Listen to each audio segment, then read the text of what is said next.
La guerre est finie. Vive l'Algérie indépendante.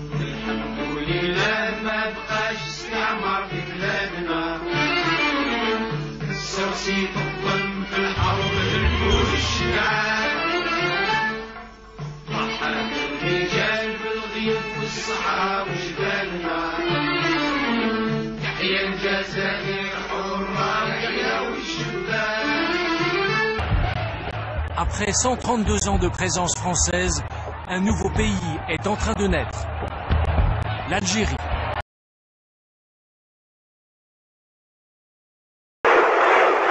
Il avait 36 ans, le jeune héros de la Révolution mondiale. Il ne lui reste que 3 ans à vivre. Vive l'armée nationale populaire.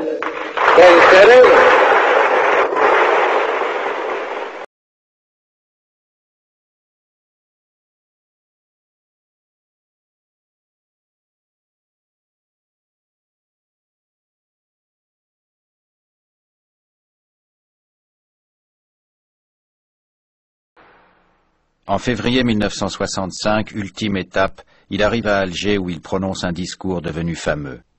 Il ne cite pas nommément l'URSS, mais c'est bien elle qui est visée quand il proclame « Les pays socialistes sont dans une certaine mesure les complices de l'exploitation impérialiste ». Le discours prononcé par le Tché à Alger lors début de l'année 65, lors du séminaire afro-asiatique, nous a fait l'effet d'une bombe.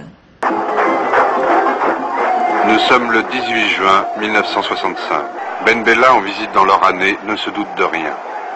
Pendant ce temps, Boumedienne prépare minutieusement le coup d'État qui aura lieu le lendemain. On tournait depuis plusieurs jours un film sur la bataille d'Alger, et les chars n'ont surpris personne. C'est la radio qui révèle le coup d'État. Le Conseil de la Révolution a été créé. Il a pris toutes les dispositions pour assurer dans l'ordre et la sécurité le fonctionnement des institutions en place et la bonne marche des affaires publiques. Par ailleurs, il s'attachera à réunir les conditions pour l'institution d'un État démocratique, sérieux, régi par des lois et basé sur une morale. Ben Bella a été arrêté dans la nuit. Il restera emprisonné 15 ans, sans procès.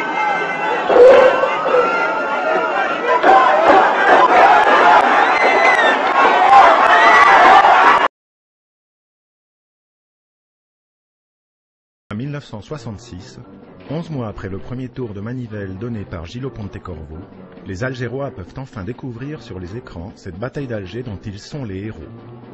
La première tant attendue du film a lieu à Alger même, au Cinéma l'Afrique. À la Mostra, le film est ovationné lors de sa projection, en l'absence notable de la délégation française qui le boycotte, considérant qu'il s'agit là d'une injure à la France. La bataille d'Alger devient immédiatement un succès mondial, critique et public, en particulier en Italie, en Angleterre, aux Pays-Bas et surtout aux États-Unis où il reçoit 3 nominations aux Oscars, meilleur film étranger, meilleur réalisateur et meilleur scénario, et influence des cinéastes comme Peckinpah, Scorsese ou Kubrick. Le 9 janvier 2004, la bataille d'Alger connaît une ressortie triomphale aux États-Unis. Le film est montré à New York, Los Angeles, Chicago, Washington et plus d'une douzaine de villes du pays.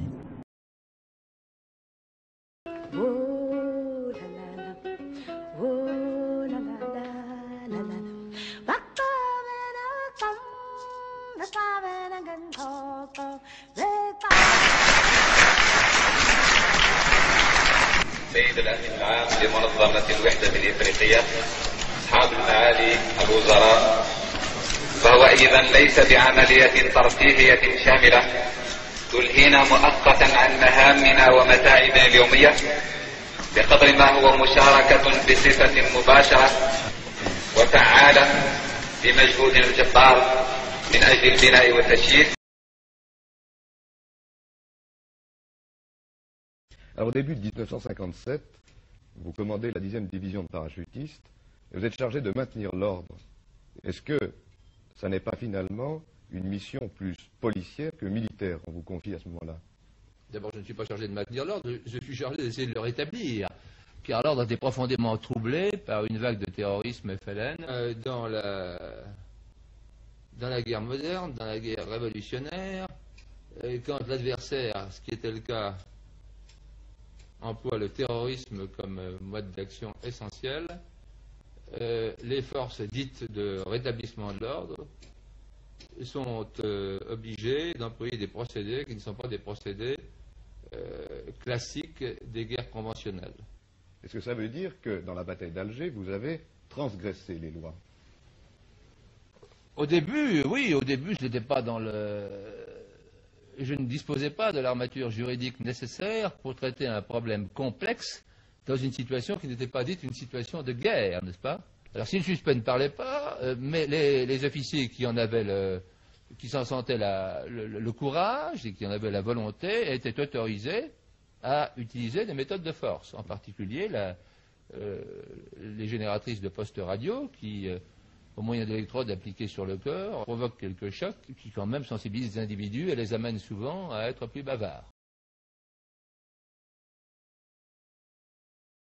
La première rencontre à Alger de trois anciens adversaires de la guerre d'Algérie. 10 ans après la fin de la guerre d'Algérie, 3 hommes. Un militant gaulliste qui a lutté contre les commandos Delta de l'OAS. Un officier d'active originaire d'Algérie qui a rejoint les rangs de l'OAS et un responsable FLN de la zone d'Alger.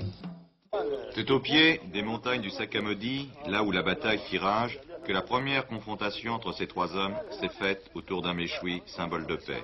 Le 13 mai a été pour les Algériens, effectivement, je l'ai vécu, je peux en témoigner, une comédie qui se jouait en plein air au Forum. À aucun moment, les Algériens n'ont donné dans le jeu. Et ce n'est pas le général de Gaulle qui a donné le jeu. Je ne suis pas du tout d'accord avec votre interprétation des faits. D'ailleurs, voyez-vous, ce n'est pas le général de Gaulle qui a donné l'indépendance à l'Algérie. L'indépendance, ce n'est pas une indépendance octroyée pour l'Algérie. L'Algérien a rallié le FLN en fin 1960, c'est parce qu'il a très bien senti que le gouvernement français allait traiter avec le FLN et lui donner l'indépendance à l'Algérie. Mais non, écoutez, dans ces conditions-là, comment expliquez-vous que la lutte ait duré 6 ans auparavant, avant l'arrivée du général de Gaulle, avant 1960, si le peuple n'était pas unanimement derrière le FLN? Et puis le référendum. Tout laisse croire, et c'est une vérité historique, que le peuple était acquis au FLN dès le départ.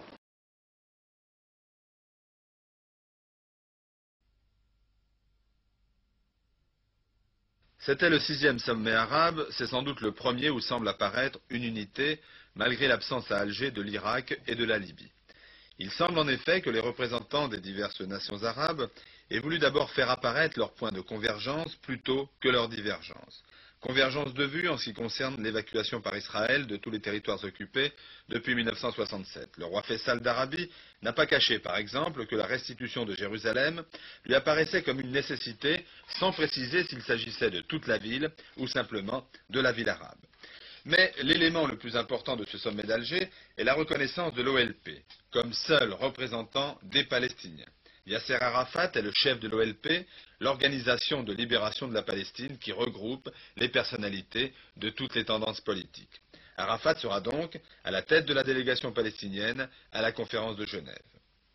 Hypothèse qui déplaît au roi Hussein de Jordanie. Hussein estime avoir la tutelle des Palestiniens de Cisjordanie et Hussein avait déclaré qu'il n'irait pas à Genève si l'OLP était reconnu comme seul représentant du peuple palestinien.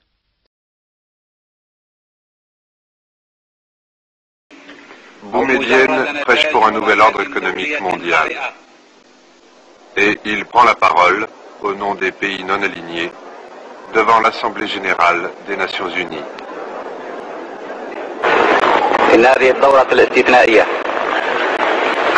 Monsieur le Président, la session extraordinaire qui nous rassemble aujourd'hui est la conséquence directe de l'aggravation des tensions qui marquent la vie internationale. Aussi son importance et sa portée s'imposent-elles d'elles-mêmes.